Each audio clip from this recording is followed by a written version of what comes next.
I'm out of jokes.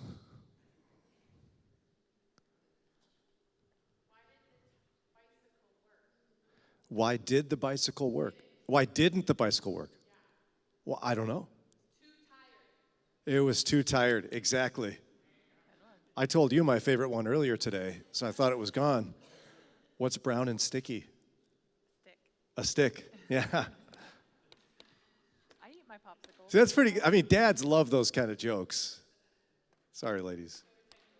Yeah. So do 10-year-olds, yeah. There's Popsicle something stick. oddly in common with both. Popsicle stick. You're already, excellent. I think my stick joke just made it on the internet. Isn't that great? I didn't write that. Once again, I'm Brian Dolan, and I'm from WCRF Moody Radio Cleveland, and we are here coming to you from Bay Presbyterian Church in Bay Village for Key Ministries Mental Health and the Church Conference. And we have another quick take for you. Our next speaker is Kristen Kansiewicz, and I did it. Way to go, me. I should get an award here.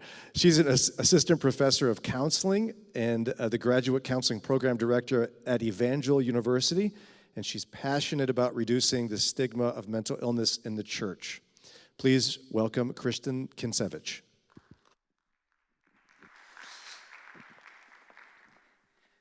All right, let's check. Sounds like I'm on. That's good. Let's see. Okay.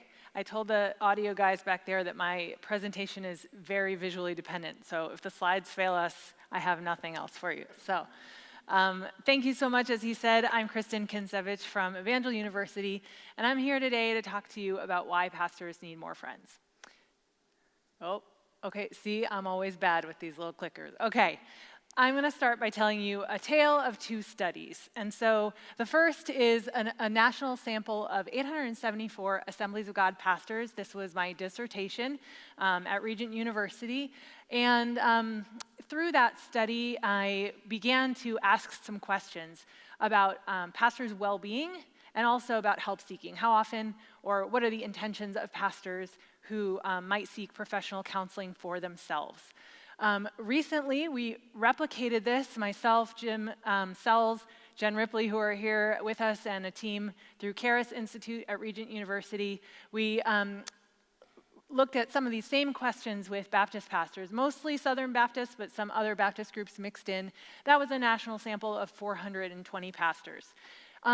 I want to just give a little shout out to Duke University and their Clergy Health Initiative. So much of the work of their team was foundational in how these studies were set up to really begin to look at pastor well-being. They've done a lot of study with Methodist pastors in particular in the North Carolina area.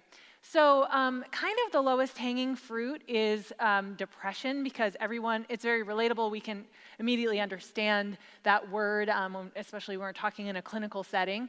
And so prior Duke University studies had shown us that pastors had about 12% of them had moderate or worse depression. So that was kind of the starting point. They collected data from about 2012 to 2018. My study, it's always fun when you're going to do your dissertation and you get everything ready at the beginning of March 2020. So that was fun. I did data collection from June to October of 2020. So it was a trying time. And in that time, we had a little bit higher statistic there that 14.1% of my sample of pastors had moderate or worse depression. About 60% of them had no depression at all. So you can do math there, 100 minus 60, that leaves 40% that did have mild depression or higher. When we reduce it down to moderate or higher, that's where we get that 14.1 number.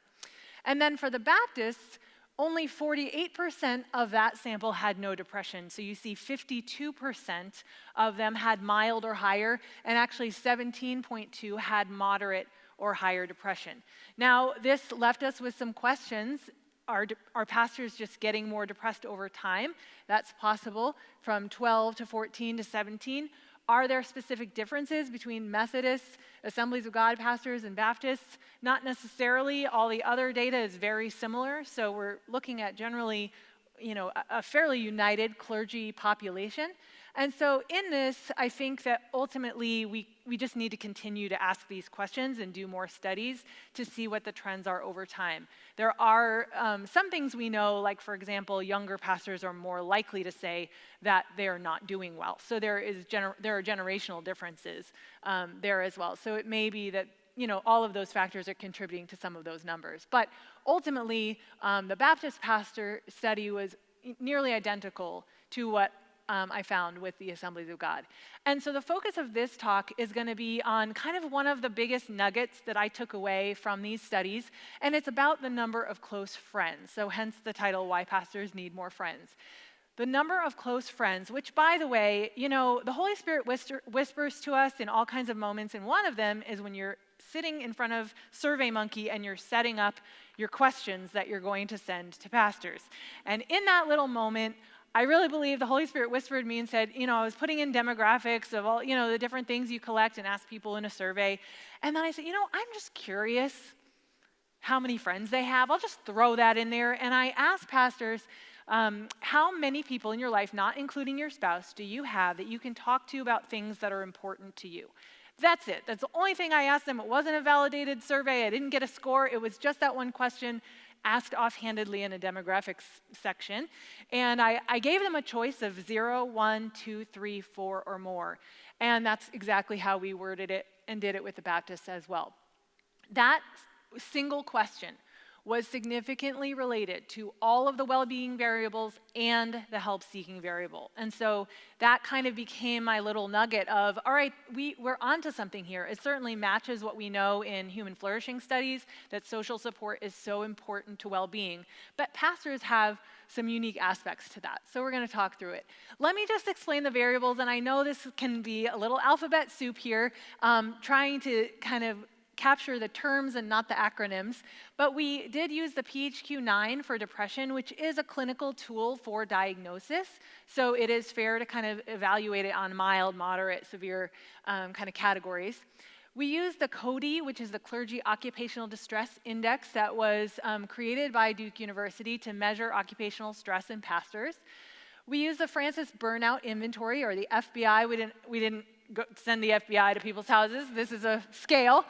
And it has two pieces to it. One is a scale of emotional exhaustion in ministry, and the other is satisfaction in ministry. You can see one is kind of a negative experience and one maybe a more positive experience. The whole idea of the Francis Burnout Inventory is that there is a balance to burnout. You're not just burned out if you're stressed, but if you're stressed and also you're not satisfied, that contributes to burnout. But if you are stressed but you feel a lot of satisfaction, then you might not be burned out. So that's the idea there. Clergy spiritual well-being in ministry and in daily life, that focuses on the power and presence of God that they're experiencing, again, created by the Duke University folks. And then this attitudes towards seeking professional counseling, which was adapted from another scale, and I use that in my dissertation to focus on counseling, professional counseling, because that's kind of terminology that pastors are comfortable with.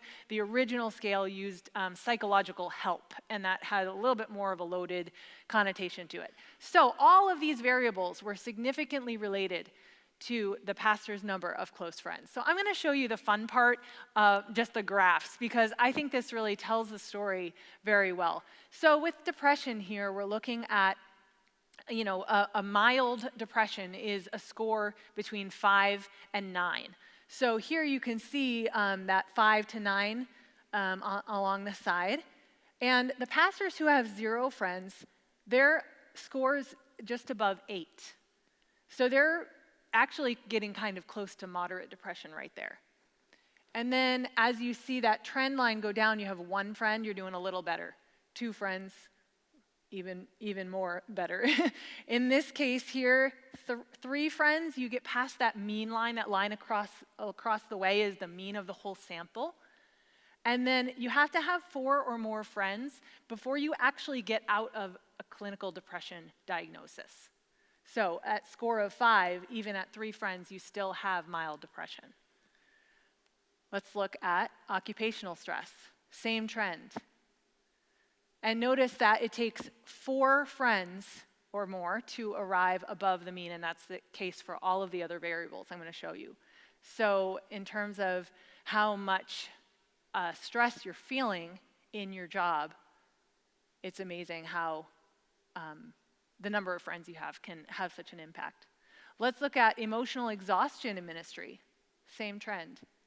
And still we see you have to have at least 4 friends to get above the mean. Oh, look, we have one that goes the other way because it's a positive. So satisfaction in ministry goes up as we have more friends. 0 up to 4 there. Clergy, spiritual well-being in ministry. This is feeling the power and presence of God in your ministry. Look at the difference. This is a little bit more of a jagged line, but ultimately still we see that significant difference and the fact that it takes at least 4 friends to get above the mean. This is clergy, spiritual well-being in daily life.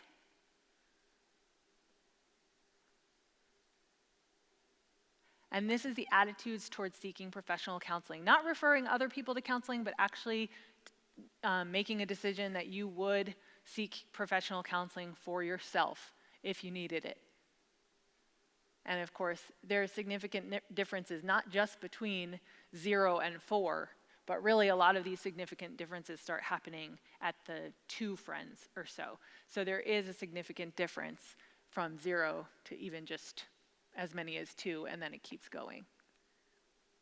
All right, so pastors just need to make more friends, right? That's what we get from this. Okay, pastors, get to work. Go have a social life. Let's just look at a couple more statistics before we try to answer that question. We would imagine that, maybe we just want to take the isolated, busy pastor and help him or her become a connected pastor, right?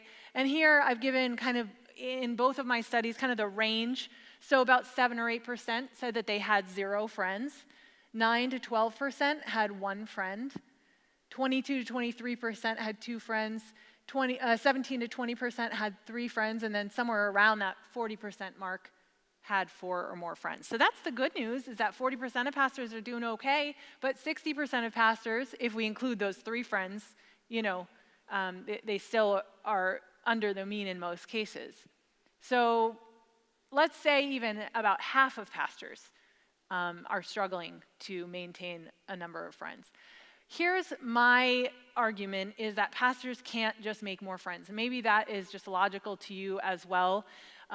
We know, and even in the panel discussion, they were acknowledging that there is some challenges for pastors in sharing their struggles. Pastors might fear a loss of credentials, church discipline, or denominational discipline if they are honest about their struggles, doubts, or challenges. So there's a certain pressure to not be vulnerable, not share.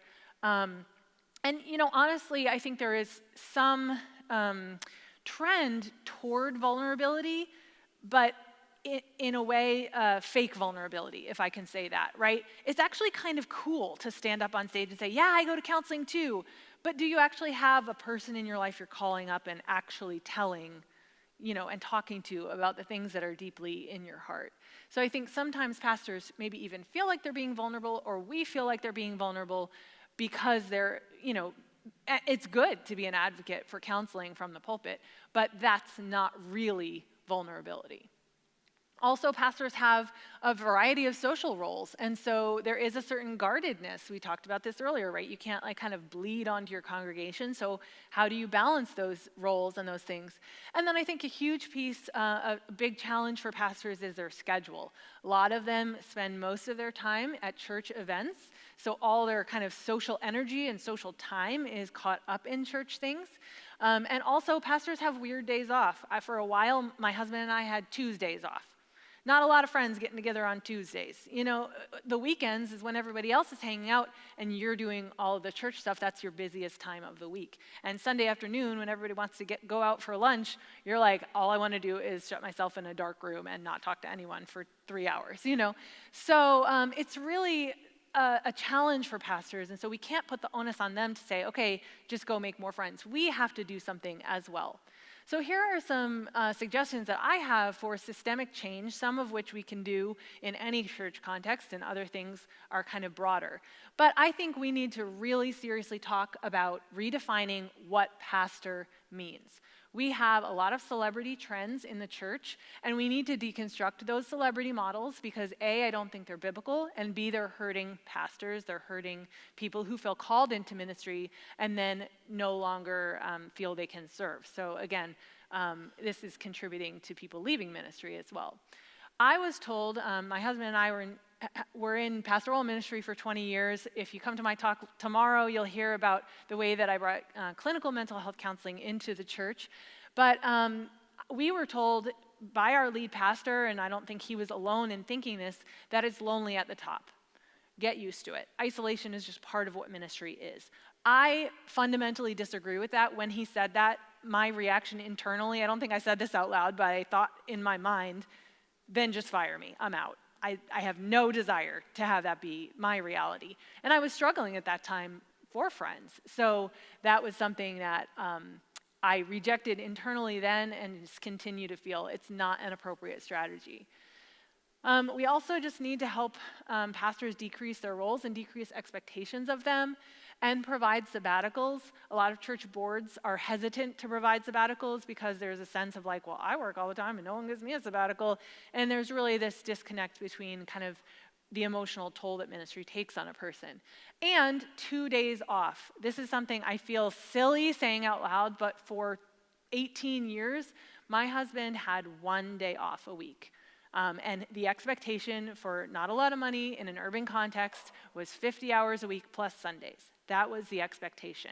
And our day off was Tuesdays. So how in that context are you able to have an actual Sabbath? Because guess what happens on that day off? You do all your errands and your housework and all the things, right? So it's not sustainable for pastors to work 6 days. There needs to be 2 days off in a row. And some churches do this and some don't. Also, I think there's room, and maybe some of you here in the room can be a part of this solution, is developing retreats and interventions, creating spaces for pastors to engage with each other.